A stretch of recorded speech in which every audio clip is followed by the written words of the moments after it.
the other end, which we pinned. So I'm going to go ahead and seat the needle to hold it in place and then put some clips in.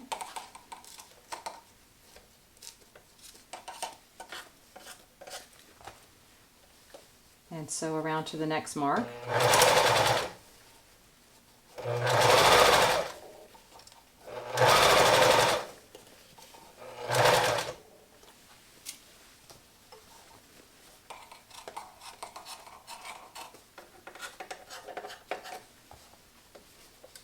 You could certainly pre-clip all of that before you came to the sewing machine. But sometimes I like to wait because some fabrics have more give than others.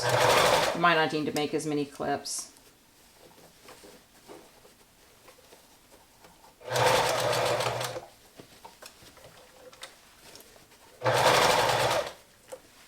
And when you get to the seam, I didn't show this on the other side, you want to try to keep that seam flat. It's going to have a tendency to want to pull over on top of itself. So I'm just looking at that now going, let's try to keep that flat.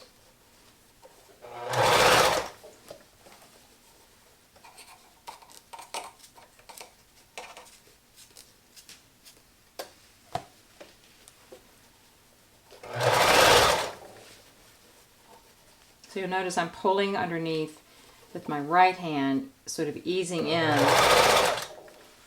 And once in a while you'll need to lift up your presser foot because it'll start making it askew.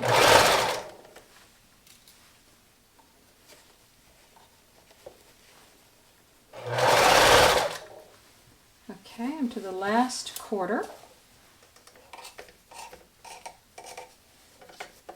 The bolsters on a bed, of course. I think that's probably the most common place you see them.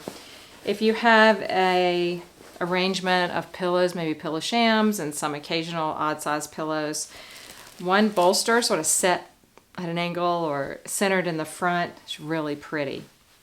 Or if you like symmetry and you want things a little simpler, you could have 2 square European shams and 2 bolsters.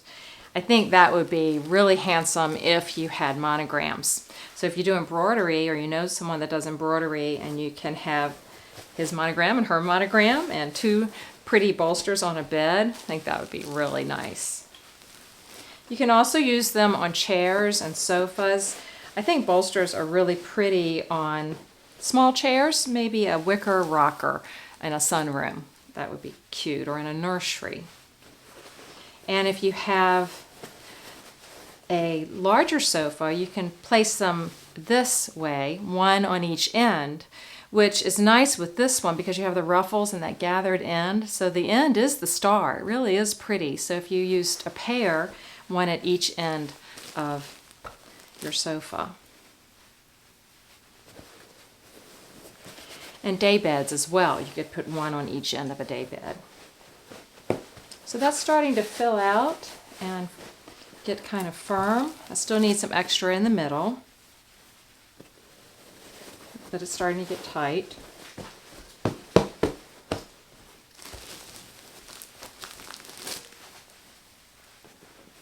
Okay, I think we're about good there. I don't want it too tight.